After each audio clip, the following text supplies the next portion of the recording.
el libro más leído por todas las generaciones, la luz que alumbra tu camino, el alimento que fortalece tu espíritu. Narrado por Wendy Necio Sub, la Biblia en 365 días.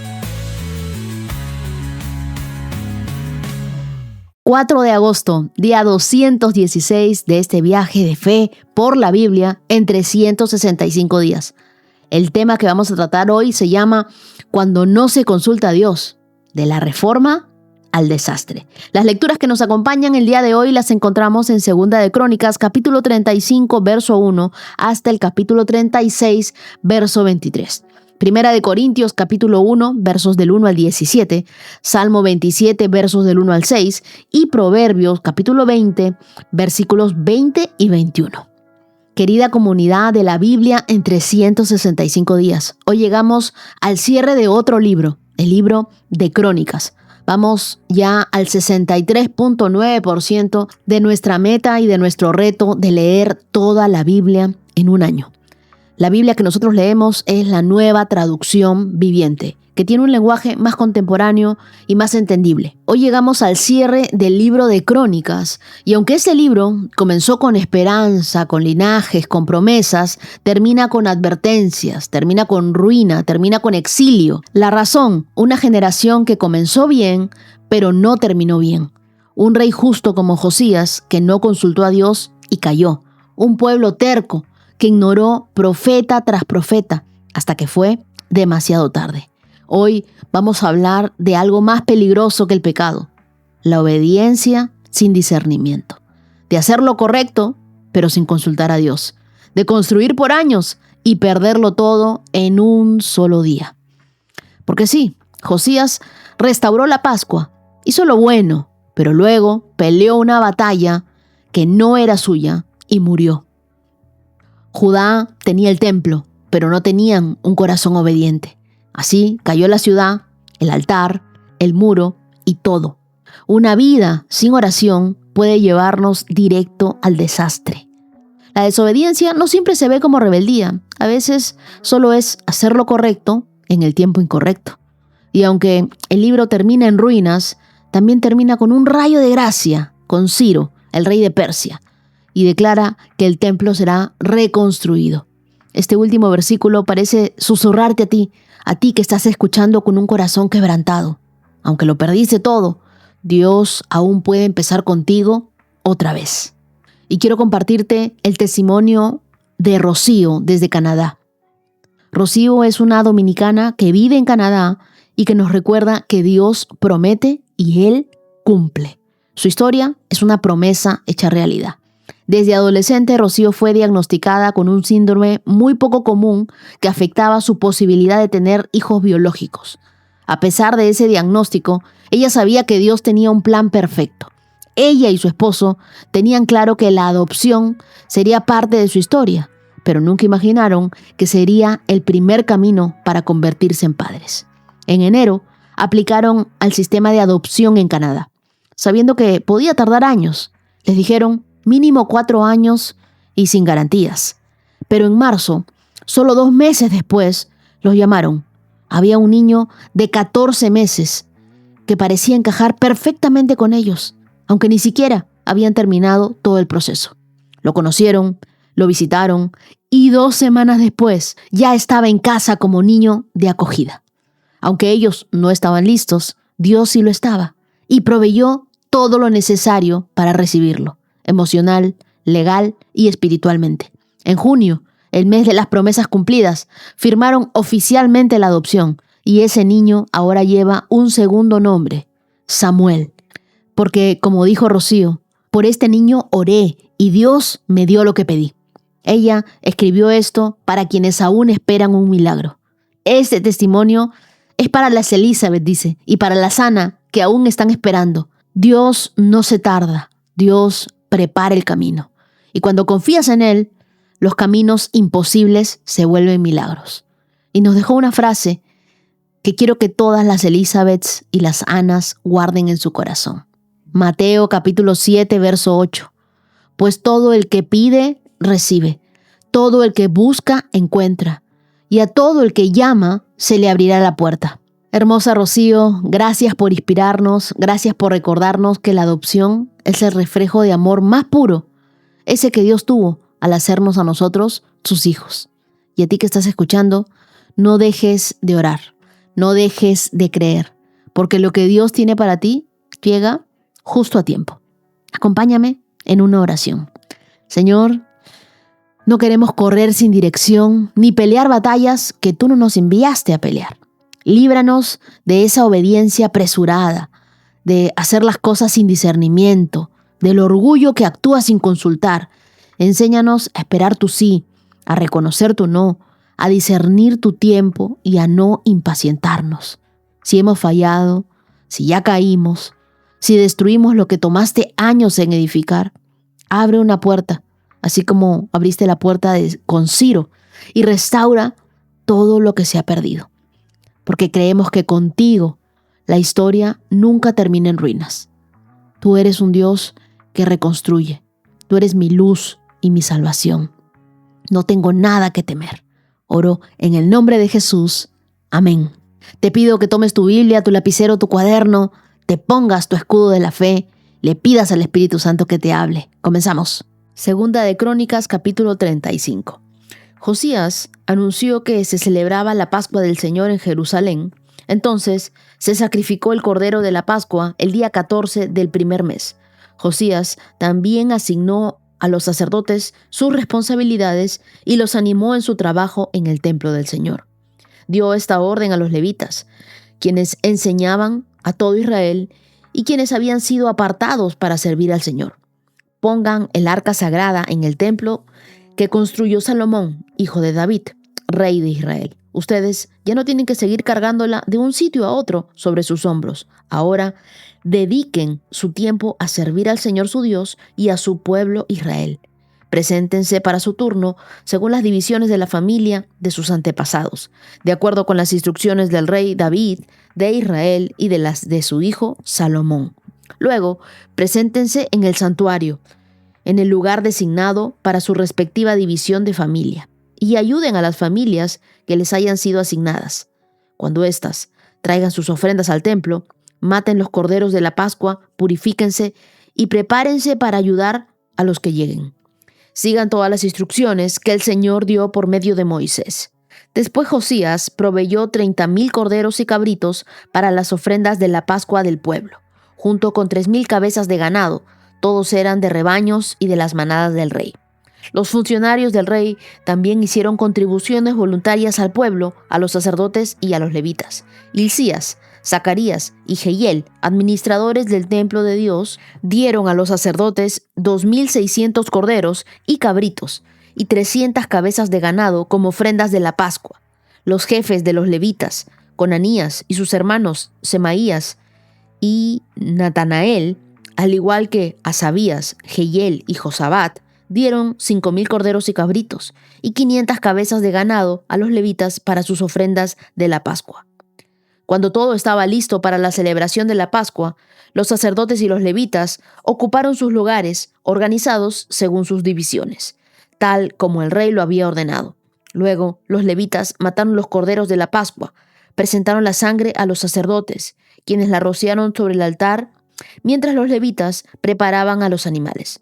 Repartieron las ofrendas quemadas entre la gente, de acuerdo a sus grupos de familia, para que las ofrecieran al Señor, según estaba establecido en el libro de Moisés. Hicieron lo mismo con el ganado. Luego asaron los corderos de la Pascua como estaba establecido. Hirvieron las ofrendas sagradas en ollas, calderos y sartenes, y las llevaron rápidamente a la gente para que las comiera. Después, los levitas prepararon las ofrendas de la Pascua para sí mismos y para los sacerdotes, descendientes de Aarón, porque los sacerdotes habían estado ocupados desde la mañana hasta la noche presentando las ofrendas quemadas y las porciones de la grasa. Los levitas se hicieron cargo de todos estos preparativos. Los músicos descendientes de Asaf estaban en sus lugares asignados y seguían las órdenes que les habían dado David, Asaf, Emán, Jedutún, vidente del rey. Los porteros cuidaban las puertas y no era necesario que se alejaran de sus puestos de servicio porque sus hermanos levitas les preparaban sus ofrendas de la Pascua. Toda la ceremonia de la Pascua del Señor se terminó en ese día. Todas las ofrendas quemadas fueron sacrificadas en el altar del Señor, como lo había ordenado el rey Josías. Todos los israelitas que estaban presentes en Jerusalén celebraron la Pascua y el festival de los panes sin levadura durante 7 días. Desde los tiempos del profeta Samuel no se había celebrado una Pascua semejante.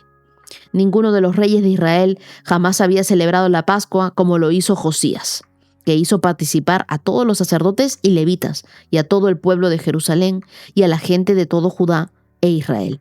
Esta Pascua se celebró en el año 18 del reinado de Josías. Después de que Josías terminó de restaurar el templo, Necao, rey de Egipto, dirigió a su ejército desde Egipto para hacer la guerra en Sarquemis, junto al río Éufrates. Entonces Josías y su ejército salieron a enfrentarlo, pero el rey Necao envió mensajeros a Josías con el siguiente mensaje: ¿Qué quieres de mí, rey de Judá? No tengo nada contra ti. Voy de camino a pelear con otra nación, y Dios me ha dicho que me apresure. No interfieras con Dios, quien está conmigo, o Él te destruirá. Sin embargo, Josías se negó a escuchar a Necao, a quien Dios realmente le había hablado, y no quiso regresar. En cambio, se disfrazó y dirigió al ejército en la batalla en la llanura de Meguido. Entonces los arqueros, enemigos, hirieron al rey Josías con sus flechas, y el rey gritó a sus hombres: «Sáquenme de la batalla, porque estoy gravemente herido». Así que sacaron a Josías de su carro de guerra y lo pusieron en otro, y luego lo regresaron a Jerusalén, donde murió. Lo enterraron allí en el cementerio de los reyes, y todo Judá y Jerusalén hicieron duelo por él. El profeta Jeremías compuso cantos fúnebres en honor a Josías, y hasta el día de hoy los coros siguen entonando estos tristes cantos acerca de su muerte. Estos cantos de duelo se han convertido en una tradición y están registrados en el libro de los lamentos. Los demás acontecimientos del reinado de Josías y sus actos de devoción, realizados según lo que estaba escrito en la ley del Señor, desde el principio hasta el fin, están registrados en el libro de los reyes de Israel y de Judá. Segunda de Crónicas, capítulo 36. Entonces la gente de la nación tomó a Joacás, hijo de Josías, y lo proclamó el siguiente rey en Jerusalén. Joacás tenía 23 años cuando subió al trono y reinó en Jerusalén 3 meses.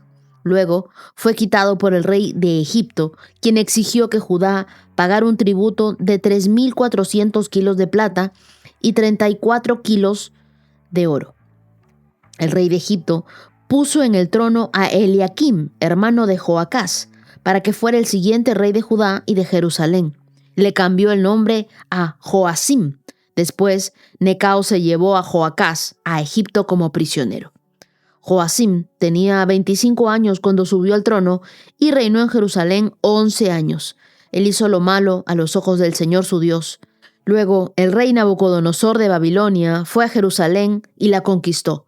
Sujetó a Joacim con cadenas de bronce y lo llevó a Babilonia. Nabucodonosor también se llevó algunos de los tesoros del templo del Señor y los colocó en su palacio en Babilonia. Los demás acontecimientos del reinado de Joacim, incluidas todas las maldades que cometió y todo lo que se descubrió en su contra, están registrados en el libro de los reyes de Israel y de Judá. Después su hijo Joaquín ocupó su lugar en el trono. Joaquín tenía 18 años cuando subió al trono y reinó en Jerusalén 3 meses y 10 días. Joaquín hizo lo malo a los ojos del Señor. En la primavera de ese año, el rey Nabucodonosor llevó a Joaquín a Babilonia. En esa ocasión, también se llevaron muchos tesoros del templo del Señor. Nabucodonosor puso en el trono a Sedequías, tío de Joaquín, para que fuera el siguiente rey de Judá y de Jerusalén. Sedequías tenía 21 años cuando subió al trono y reinó en Jerusalén 11 años. Sin embargo, Sedequías hizo lo malo a los ojos del Señor su Dios y se negó a humillarse. Cuando el profeta Jeremías le habló directamente de parte del Señor, también se rebeló contra el rey Nabucodonosor, a pesar de que había hecho un juramento de lealtad en nombre de Dios. Sedequías era un hombre duro y terco. Rehusó volverse al Señor, Dios de Israel. Asimismo, todos los jefes de los sacerdotes y el pueblo se volvieron cada vez más infieles. Siguieron todas las prácticas paganas de las naciones vecinas y profanaron el templo del Señor que había sido consagrado en Jerusalén. Repetidas veces el Señor, Dios de sus antepasados, envió a sus profetas para advertirles porque tenía compasión de su pueblo y de su templo. Sin embargo, el pueblo se mofaba de estos mensajeros de Dios y despreciaba sus palabras. Se burlaron con desprecio de los profetas hasta que el enojo del Señor no pudo ser contenido y ya no se podía hacer nada. Entonces el Señor mandó al rey de Babilonia contra ellos. Los babilonios mataron a los hombres jóvenes de Judá y los persiguieron incluso dentro del templo. No tuvieron compasión de la gente. Mataron tanto a los jóvenes como a las muchachas, a los ancianos y a los débiles. Dios los entregó a todos en manos de Nabucodonosor. El rey se llevó a Babilonia todos los objetos grandes y pequeños que se usaban en el templo de Dios y los tesoros, tanto del templo del Señor como del palacio del rey y de sus funcionarios. Luego, su ejército quemó el templo de Dios y derribó las murallas de Jerusalén. Incendió todos los palacios y destruyó por completo todo lo que había de valor. Se llevaron desterrados a Babilonia a los pocos sobrevivientes y se convirtieron en sirvientes del rey y de sus hijos hasta que el reino de Persia llegó al poder.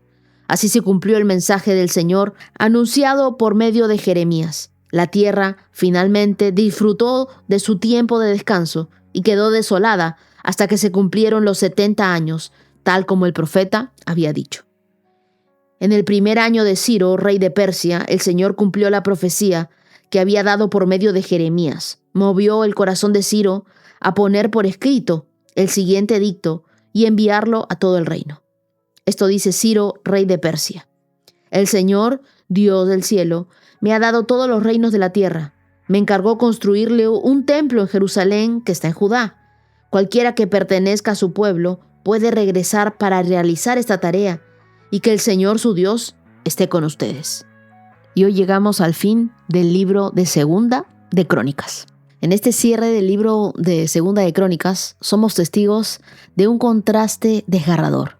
Un rey piadoso que termina mal, como Josías, y un pueblo endurecido que cae en manos del juicio que tanto ignoró. En el capítulo 35 nos muestra a Josías restaurando la Pascua y lo hace con un celo admirable. El cronista detalla con alegría cómo se celebró como no se hacía desde los tiempos de Samuel.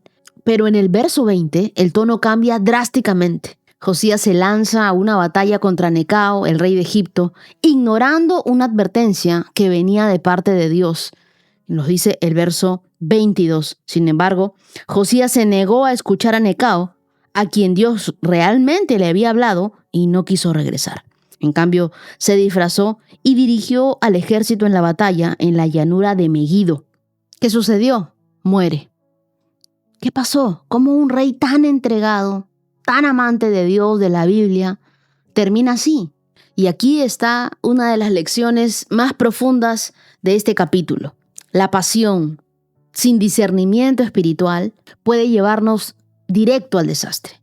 No confundas tu mucha actividad con dirección de parte de Dios. A veces estamos tan ocupados en lo correcto que fallamos en ser obedientes. La Biblia dice: Josías se negó a escuchar a Necao.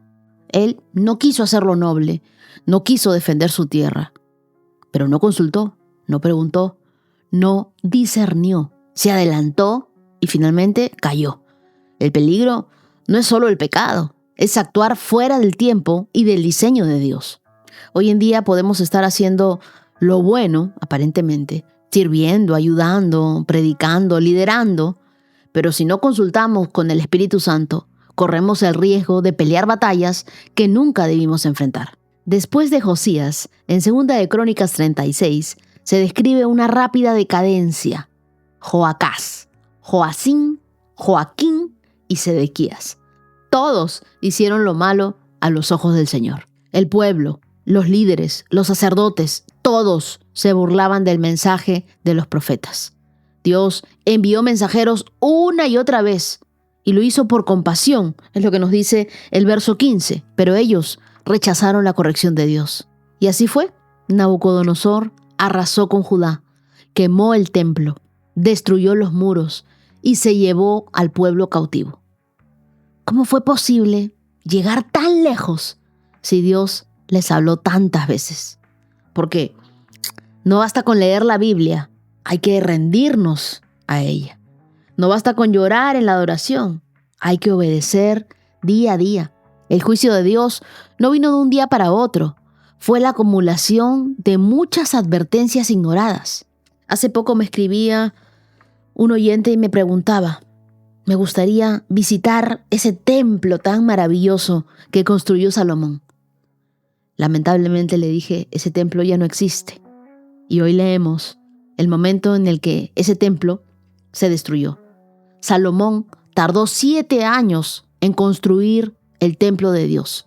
Y es lo que nos dice la Biblia en Primera de Reyes, capítulo 6, verso 38. Fue una obra majestuosa, con materiales traídos de lugares lejanos, decorados con oro puro, con piedras labradas, con los mejores artesanos, porque estaba dedicado al Dios viviente. Ese templo era símbolo de la presencia de Dios en medio del pueblo. No era solo una construcción, no era un lugar, no era un edificio, era el lugar donde se manifestaba la gloria de Dios.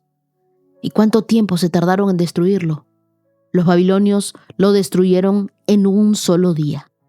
Es lo que nos dice Segunda de Crónicas, capítulo 36, verso 19. El ejército quemó el templo de Dios, derribó las murallas de Jerusalén, incendió todos los palacios y destruyó por completo todo lo que había de valor. La destrucción fue rápida, fue violenta, sin remordimientos.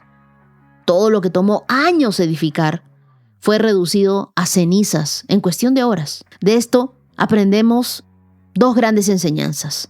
Construir algo duradero con Dios toma tiempo, toma esfuerzo y toma obediencia.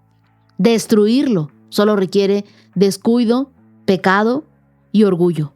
La integridad se construye ladrillo a ladrillo, pero el compromiso se derrumba con una sola decisión. Y esto aplica en tu matrimonio, en tu ministerio, en tu reputación, en una relación con Dios.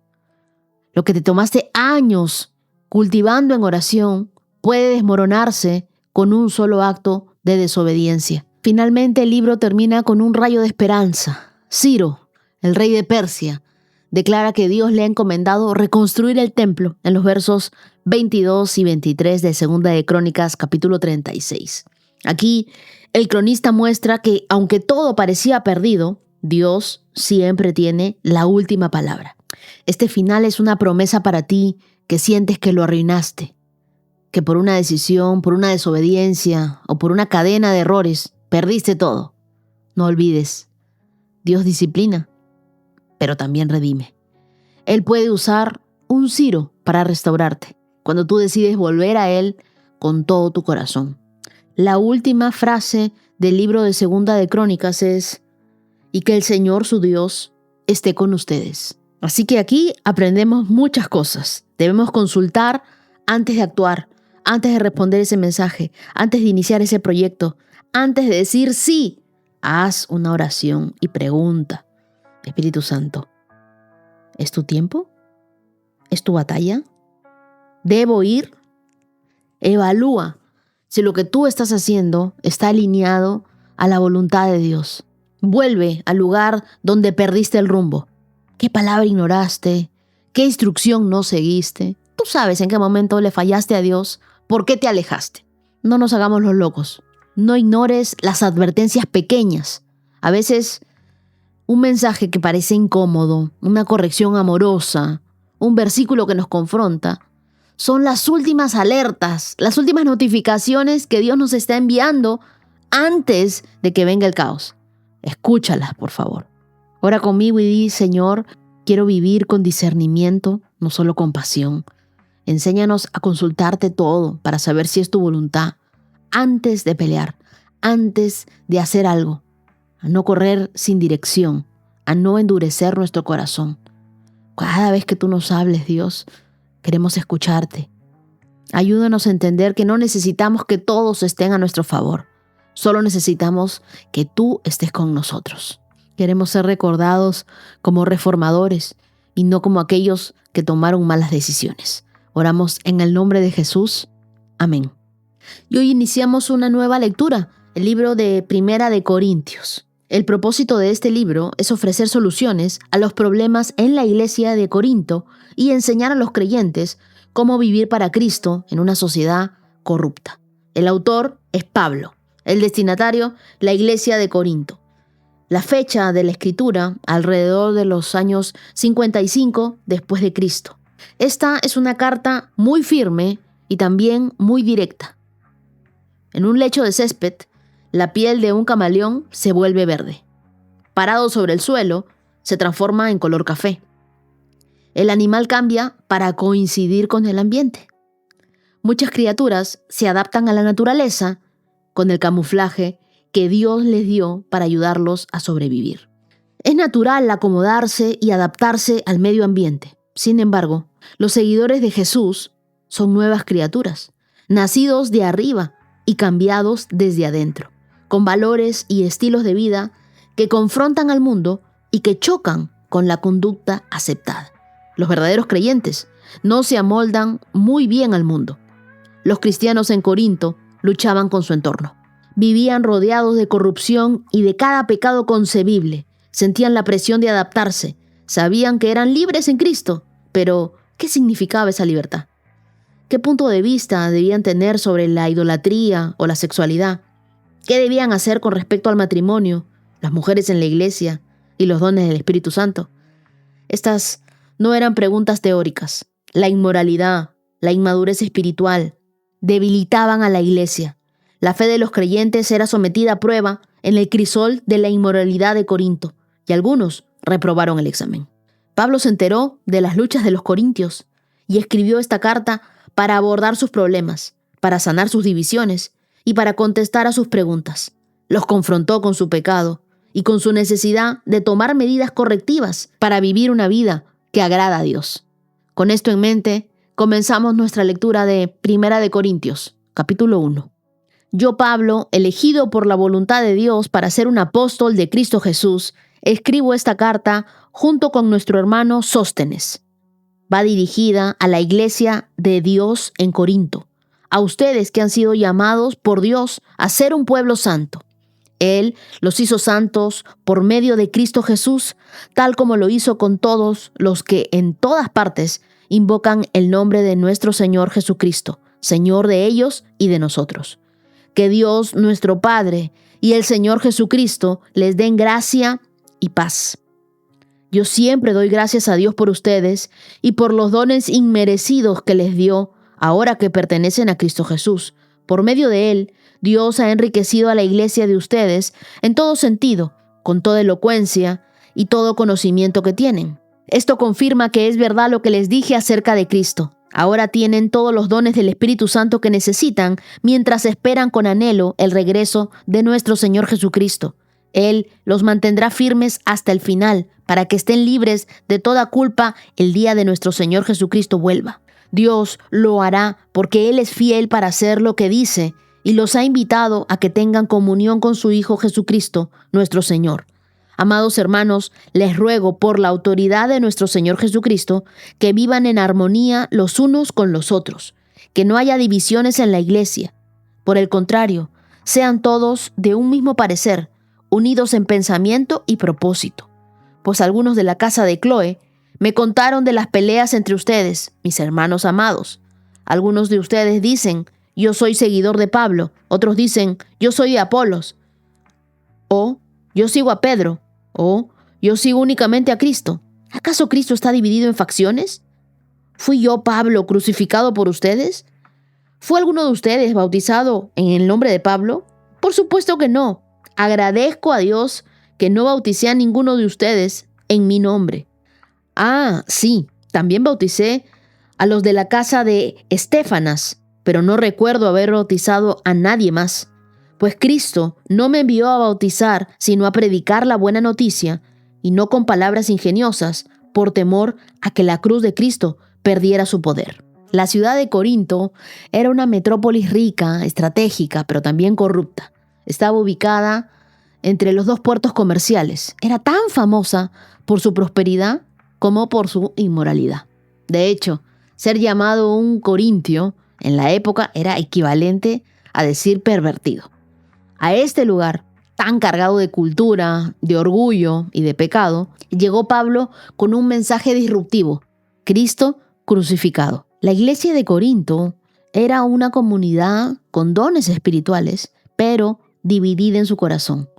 Y Pablo va al grano. En los primeros versículos, del 1 al 3, Pablo establece que no escribe por voluntad propia, sino por el llamado de Dios.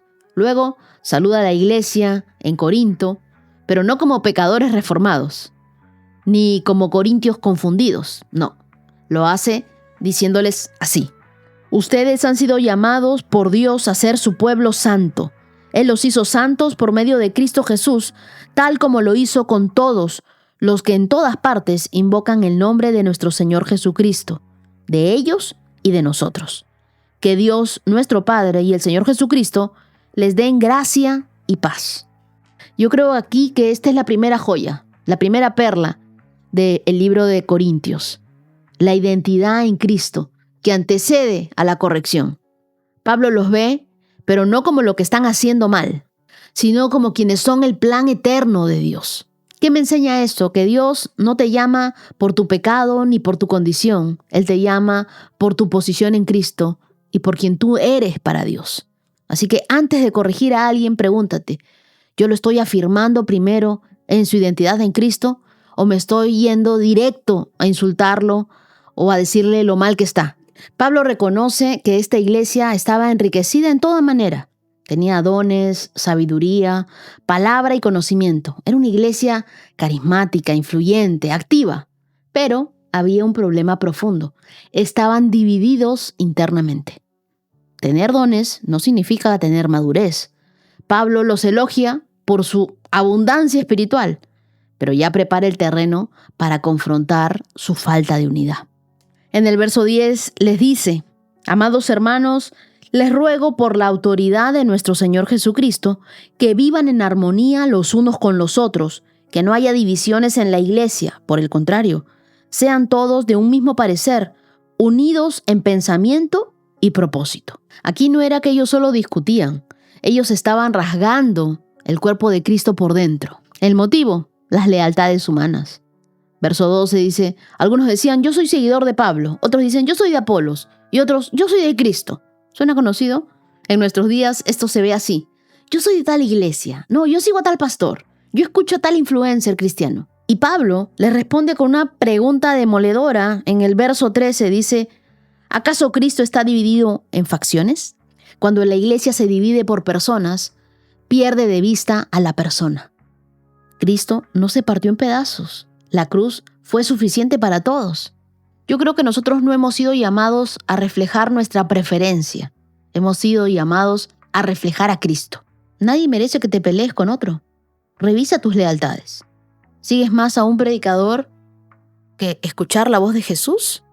¿Te molesta más de que critiquen a tu pastor o que hablen mal de tu iglesia a que se ofenda el nombre de Cristo? Yo creo que es el momento de hablar bien de otros ministerios.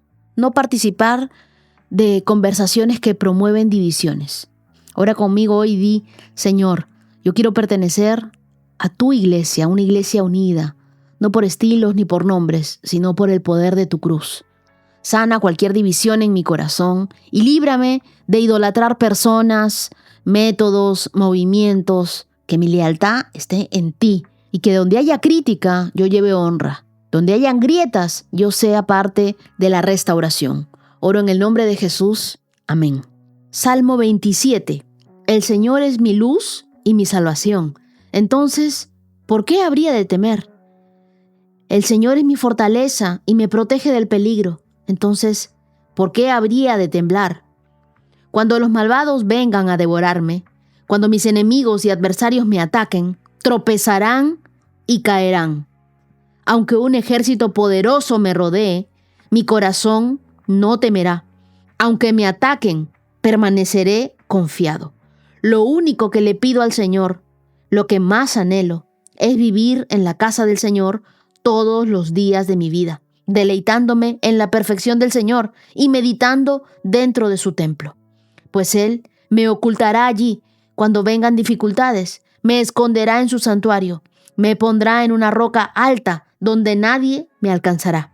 Entonces mantendré mi cabeza en alto, por encima de los enemigos que me rodean. En su santuario ofreceré sacrificios con gritos de alegría, y con mi música cantaré y alabaré al Señor. Escúchame cuando oro, oh Señor, ten misericordia y respóndeme. Este Salmo 27 es hermoso porque nos recuerda que cuando Dios es tu refugio, el miedo se vuelve irrelevante. El verso 1 comienza: el Señor es mi luz y mi salvación. Entonces, ¿por qué habría de temer? David no escribe esto desde una torre de marfil, sino desde un campo de batalla. Este salmo es un salmo de confianza. Probablemente fue escrito en medio de persecuciones, quizá por parte de Saúl o de los enemigos externos de David, donde él sentía que la oscuridad amenazaba su vida y trataba de devorar su paz. Entonces, cuando Dios es tu luz, no hay oscuridad que pueda dominarte. Su salvación nos libra del temor, porque nosotros sabemos que estamos en las manos de Dios. ¿Sabes lo que hace David? Él decide no enfocarse en la amenaza, sino enfocarse en la presencia de Dios. Notemos que él no niega la oscuridad, solo afirma quién es su luz. Hoy en día vivimos donde el miedo se propaga como un virus, donde las redes sociales amplifican la ansiedad colectiva y esta palabra se convierte en un escudo espiritual. Cuando tú temes al futuro, temes al rechazo, temes a fracasar, y Dios no te ofrece simplemente protección. Él se ofrece a sí mismo como tu refugio. Y ese refugio no es un escape, es la presencia amorosa y segura de Dios. Entonces, si Dios es tu luz y también es tu salvación, viene la siguiente parte del verso: ¿por qué habría de temer? El temor pierde su fundamento cuando Dios ocupa el centro de tu vida. Si Dios es tu luz y si Dios es tu salvación, Dios también es tu paz. No tienes por qué temer. No porque el peligro desaparezca, sino porque la presencia de Dios pesa más que el miedo. La paz no es la ausencia de los problemas, es la presencia de Dios en medio de ellos. No temas. ¿Por qué habrías de temer si tienes un Dios grande y poderoso que pelea por ti?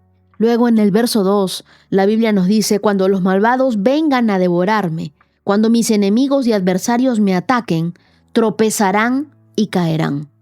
Y yo quiero que tú tomes esta palabra. Le hablo a una persona que se han levantado muchos cargos en su contra, que hay personas que la están hostigando, que la están amenazando. David había enfrentado ejércitos, pero también calumnias, traiciones, soledad, y sabía que a veces los enemigos más voraces no están fuera, sino dentro, en tus pensamientos, en el miedo, en la ansiedad, en la vergüenza, en la comparación. Hoy podemos decir: cuando mi ansiedad venga a devorarme, caerá ante la verdad de Dios.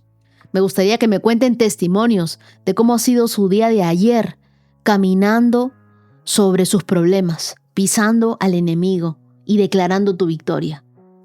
Quiero que marques el verso 3 en tu Biblia, que dice: aunque un ejército poderoso me rodee, mi corazón no temerá. Ojo que David aquí no está hablando de un enemigo imaginario, sino de situaciones reales. Hoy podríamos traducirlo así: aunque las deudas me rodeen, aunque las malas noticias me busquen, aunque los diagnósticos intenten intimidarme, confiaré. Mi corazón no temerá. Dios no nos prometió una vida sin batallas, pero sí una victoria que comienza en nuestra postura de fe. Y quizá tú estás pensando ahora: claro, para ella le es muy fácil decir eso, porque no está viviendo lo que yo, porque no sabe lo que yo estoy pasando, no escucha lo que los médicos dicen. Pero déjame decirte que yo también estoy creyendo en esperanza contra esperanza por la salud de mi querida sobrina Gracia. Y no importa cuán grande es la batalla, la presencia de Dios nos mantiene firmes. La parte 2 del verso 3 dice: aunque me ataquen, permaneceré confiado. Aunque siga recibiendo malas noticias, permaneceré confiado. Y el verso 4 dice: lo único que le pido al Señor, lo que más anhelo, es vivir en la casa del Señor todos los días de mi vida, deleitándome en la perfección del Señor y meditando dentro de su templo. Ese es el corazón del Salmo, cuando lo único que deseas es estar con Dios. Todo lo demás pierde su urgencia. David pide la presencia de Dios. No pide poder, no pide influencia, no pide aplausos. Él quiere tener intimidad, cercanía con Dios, estar en la presencia de Dios. El deseo de morar en la casa del Señor es el anhelo de quien ya ha probado la presencia de Dios y ya se enamoró. El verso 5 dice, pues Él me ocultará allí cuando vengan dificultades. ¿A dónde corres tú cuando vienen los momentos difíciles? El mejor refugio al que puedes correr es la presencia de Dios. Ahí me esconderá en su santuario, me pondrá en una roca alta donde nadie me alcanzará. ¡Qué promesa! Él no te sacará del momento difícil, pero te cubrirá en medio de él. Es como cuando en una tormenta tú no puedes detener la lluvia, pero puedes encontrar un refugio. Su presencia es ese lugar secreto donde no te mojas, aunque truene el mundo. Verso 6, entonces mantendré mi cabeza en alto, por encima de los enemigos que me rodean. Esta expresión de levantar la cabeza es como si Dios te dijera, aunque el mundo te haya pisoteado, yo te hago levantar. Por favor, cambia el "y si pasa algo malo" por "y si Dios actúa". Eso es renovar la mente. Cada vez que venga un pensamiento de miedo, abraza una promesa de Dios. Permanece en la presencia de Dios. Ten tu cuarto de guerra de oración, donde vayas y digas, el Señor es mi luz y mi salvación. Ora conmigo hoy y di, Señor, hoy declaro que tú eres mi luz, mi salvación, mi fortaleza, mi refugio. Aunque vengan días difíciles, mi vida no sentirá temor, porque sé en quién he confiado. Tú levantarás mi cabeza, tú pelearás por mí. Mi corazón no temerá. Permaneceré confiado. En ti encuentro mi paz, mi propósito y mi refugio. Oro en el nombre de Jesús. Amén. Proverbios 20, verso 20. Si insultas a tu padre o a tu madre, se apagará tu luz en la más densa oscuridad. Una herencia que se obtiene demasiado temprano en la vida, al final, no es una bendición. En la cultura hebrea, honrar a los padres no era simplemente una virtud, sino era una ley divina con una promesa. En Éxodo capítulo 20, verso 12, uno de los mandamientos, que un hijo maldijera o insultara a sus padres era visto como una grave transgresión, no solo moral, sino también espiritual, y traía consecuencias severas. En el Antiguo Oriente, heredar no era solo recibir posesiones, era recibir autoridad, responsabilidad y legado. Y eso requería madurez. Una herencia prematura en manos inmaduras era vista como una maldición. Entonces, este proverbio une dos principios, el de la honra y el de la madurez. Ambos son claves al momento de que uno quiere formar carácter. No es casualidad que quien no honra a sus padres termine en la oscuridad, ni que quien recibe demasiado rápido, muy pronto, pierda el rumbo. Porque cuando tu corazón se salta el proceso, tu vida terminará apagándose. Y no lo digo yo, lo dice la Biblia. La luz que guía tus pasos se apaga cuando desprecias la voz de quien te crió. El que maldice a sus padres está rompiendo el diseño divino de autoridad, de formación y de honra. ¿Y qué ocurre cuando una lámpara se queda sin aceite? Se apaga. Lo mismo sucede con un joven, con un hijo que se desconecta del respeto, de la gratitud con sus padres. Pierde la claridad, pierde la dirección, pierde la cordura. Los que no honran el pasado normalmente repiten los errores en el presente y sabotean su futuro. El verso 20 dice, se apagará tu luz. La palabra luz aquí no es solo una metáfora espiritual. En hebreo puede referirse también en la vida misma, al entendimiento, al favor. Es decir, quien insulta a sus padres no solo pierde la paz, pierde su bendición y su protección. Ahora, eso no significa que todos debemos tener una relación perfecta con nuestros padres, pero sí debemos ser respetuosos, debemos tener una relación madura.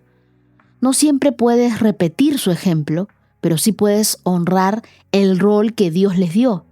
La honra nunca aprueba lo malo, porque habrá quienes piensan, "Oh, es que ella está diciendo porque de repente su padre es amorosísimo, igual su madre, pero es que ella no conoce a mis padres". Cuando leíamos el libro de Romanos en el capítulo 13 y se nos decía que debíamos respetar a las autoridades, que todas han sido puestas por Dios, ahí también nos hablaban de los padres. Y en el verso 21, cuando la Biblia nos habla sobre la herencia obtenida demasiado temprano, este versículo es una advertencia para los que anhelan cosechar sin haber sembrado.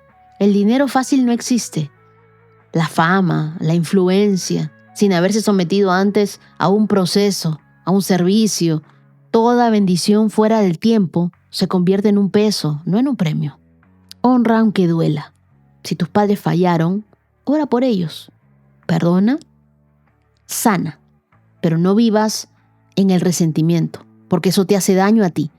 La honra es una llave que abre puertas de bendición. Corrige lo que dices de tus padres. Pongámonos a pensar.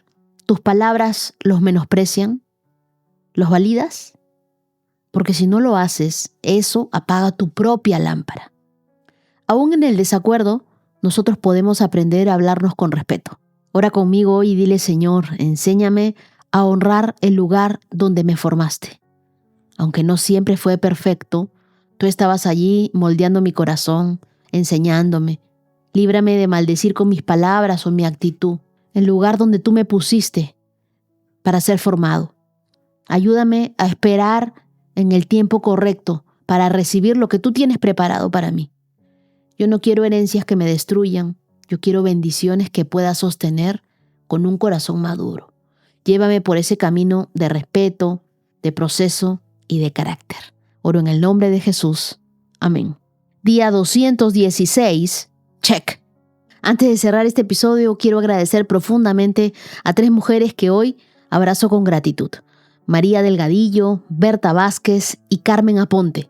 Gracias por ser parte de los corazones generosos que aportan en este ministerio. Su amor y su fidelidad no pasan desapercibido. En 2 Corintios capítulo 9, verso 7 dice: cada uno debe decidir en su corazón cuánto dar, y Dios ama a la persona que da con alegría. Que su cosecha sea abundante en paz, en provisión y en muchas bendiciones. Y ahora sí quiero saludar a los que hoy, 4 de agosto, están cumpliendo años. Feliz cumpleaños a Richard Alvarado desde Cusco, Perú. Tu esposa Maru y tu hija Jerica quisieron regalarte este detalle porque saben lo especial que eres.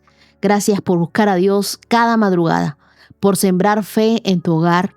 Que el Señor te sorprenda con un año lleno de claridad, de sabiduría y de dirección divina. Te cuento que disfruté mucho mi pancito, mi quesito del Cusco. Feliz cumpleaños para Susi Di Filippo, que hoy celebra 40 años. Que inicie tu nueva temporada con Dios, guiada siempre por su sabiduría.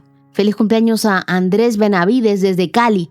Tu familia y especialmente Pedrito quisieron recordarte cuánto te aman. Que este nuevo año confíes en que Dios tiene buenos planes para ti. También quiero enviar un saludo muy especial para Emiliano, que de repente escucha este podcast de rebote, pero quiero que sepas que Dios no pasa por alto ni un segundo de tu atención. Tu corazón es una bendición. Le pido a Dios que tengas decisiones sabias todos los días de tu vida. Feliz cumpleaños a Alejandra Vire desde Quito. Mi oración por ti es que cada día sientas ese abrazo de Dios y que nunca te sientas sola. Feliz cumpleaños para Lilia desde California. Tu hermana Yaneli te honra con amor. Tú eres un tesoro en las manos de Dios. Y le pido que este nuevo año venga con nuevos sueños que te acerquen más al corazón de Dios. Feliz cumpleaños para Ana Bravo desde Cuenca. Tu familia quiere decirte gracias por ser ejemplo de fe y de fortaleza. Feliz cumpleaños para Dayana Ojeda desde Córdoba. Santiago y Roxana celebran tu vida con ternura. Que este año sea un tiempo de multiplicación, de gozo, de salud y de fe para ti. Emanuel y tus pequeñas Franche y Emita, Dios los está guiando con mucho amor. Feliz cumpleaños para Matías Cortés en tus 16 años. Hay algo especial sobre tu vida, que cada decisión que tomes sea firme en la verdad de Dios y que el Espíritu Santo sea tu mejor guía. Feliz cumpleaños para Gabriela Enríquez desde El Salvador. Ella cumple 28 años y está caminando en el propósito de Dios. Que cada día que escuches la palabra de Dios te sientas con raíces más profundas. Feliz cumpleaños para Denise Briones y Celine. Eduardo quiso darles este saludo desde Austin hasta Hidalgo porque ustedes son parte de su caminar con Dios. Gracias por estar presentes y que el Señor multiplique la fe que están sembrando juntas. Feliz cumpleaños para María Rivera Lara desde Kansas. Gracias por dejar que la palabra de Dios transforme tu vida. Tú eres un faro en medio de tu familia. Feliz cumpleaños para Yaque Valdelamar desde Cartagena. Tu hija Heiser te ama con todo el alma y hoy quiso sorprenderte así. Que la sonrisa de Dios te acompañe todos los días de este nuevo año. Feliz cumpleaños para María Rodríguez. Celebramos contigo tus 40 años de vida y de una esperanza renovada. Tu hermana quiso recordarte que no estás sola y que Dios ha sido fiel contigo. Gracias a todos por caminar conmigo hasta aquí. Les comento que ya estoy en el día 27 respondiendo correos y enviando regalos de mi libro digital 365 con Dios. Si quieren tener un poco más de información sobre mí, los invito a visitar mi web que es www.wendyneciosub.com. Continuamos nuestro estudio de la palabra de Dios el día de mañana. Dios los bendiga. 365 con Dios, con Wendy Necio Sub.